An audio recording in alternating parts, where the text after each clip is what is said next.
दिल्ली में कोरोना के मामलों ने पिछले 6 महीनों का रिकॉर्ड तोड़ दिया है। पिछले 24 घंटे के दौरान कोरोना के 2726 नए मामले सामने आए। दिल्ली में ये इस साल 2 फरवरी के बाद एक दिन में सामने आए सबसे ज्यादा मामले हैं, जबकि 6 मरीजों की मौत हो गई है।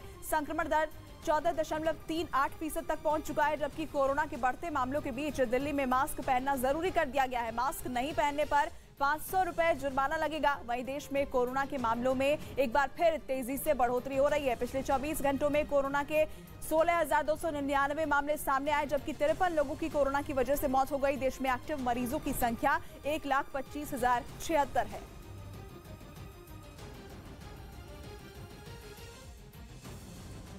मध्य प्रदेश के बैतूल में पुल के ऊपर से बहती नदी को पार करने के चक्कर में एक मोटरसाइकिल सवार बह गया। हालांकि वहां मौजूद कुछ लोगों ने जान पर खेलकर उस मोटरसाइकिल सवार को बचा लिया, लेकिन अगर कुछ सेकंड की और देर हो जाती तो वो मोटरसाइकिल सवार नदी की उफनती लहरों में समा जाता। इस घटना का जो वीडियो सामने आया उसमें बैतूल और इंदौर को जोड़ने वाली सड़क पर बने एक पुल के ऊपर से करंजी नदी तेजी से बहती दिखी, लेकिन उसके बाद भी लोग जान जोखिम में डालकर पुल को पार करते रहे। इसी दौरान एक बाइक सवार भी पुल को पार करने की कोशिश करने लगा, लेकिन पानी के तेज बहाव की वजह से उसका संतुलन बिगड़ गया और वो मोटरसाइकिल के साथ पुल से नीचे गिरता दिखा। ऐसा लगा जैसे वो नदी की उफनती लहरों में समा जाएगा। तभी वहां खड़े कुछ लोग दौड़ते हुए उसके पास पहुंच गए और फिर पुल से नीचे गिर रहे उस आदमी को ऊपर खींच लिया। बाद में लोगों ने उसकी मोटरसाइकिल को भी नदी में गिरने से बचा लिया। उधर मध्य प्रदेश के इंदौर से भी डरा देने वाली तस्वीर सामने आई, जिसमें एक भारी भरकम कार पानी में बहती दिखी। ये घटना 2 दिन पहले की है, जब कई घंटों तक हुई बारिश के बाद सड़क पर पानी सैलाब की तरह बहने लगा, जिसमें वो कार पलटकर किसी खिलौने की तरह बहती नजर आई। पानी में बहते बहते वो काफी दूर तक चली गई और फिर बिजली के खंभे से टकराकर रुक गई। इसके बाद उस कार के ड्राइवर ने दरवाजा खोला, तब भी कार सीधी नहीं हुई। वो उसी हालत में किसी तरह बाहर निकला और खंभे का सहारा लेकर अपनी कार पर बैठ गया। उस वक्त भी पानी का बहाव इतना तेज था कि वो आदमी कार से नीचे उतरने की हिम्मत नहीं जुटा सका। वहां एक दूसरी गाड़ी भी पानी में बहती हुई नजर आई। इधर दिल्ली में कोरोना संकट बढ़ गया।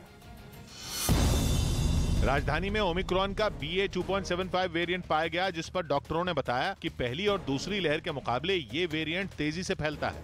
मास्क का प्रयोग करें, कोविड की गाइडलाइंस का पालन करें, तभी हम कोरोना के जो संक्रमण है उससे बच पाएंगे। दिल्ली सरकार ने सार्वजनिक जगहों पर मास्क पहनना जरूरी कर दिया और 500 रुपए जुर्माने का नियम फिर शुरू करने का फैसला लिया। हालांकि निजी कारों पर यह फैसला लागू नहीं होगा। सुप्रीम कोर्ट के मुख्य न्यायाधीश NV रामन्ना ने एक मामले की सुनवाई के दौरान कोरोना मामलों पर चिंता जताई और अदालत में भी सभी से मास्क लगाने की अपील की। उधर देश की राजधानी दिल्ली भी 15 अगस्त से पहले रोशनी से जगमग हो गई है। देश के 75वें स्वतंत्रता दिवस से पहले नॉर्थ ब्लॉक, साउथ ब्लॉक और राष्ट्रपति भवन को तिरंगे की थीम वाली लाइटों से सजाया गया है, जबकि देश की संसद की भी लाइटों से सजावट की गई है। रात में देश की इन सबसे खास इमारतों की खूबसूरती देखने लायक है। इसके अलावा इंडिया गेट भी तिरंगे की रोशनी से जगमग हो उठा। इंडिया गेट की कैंपस में भी शानदार लाइटिंग की गई है। इससे पहले केंद्र की मोदी सरकार ने देश के लोगों से 13 से 15 अगस्त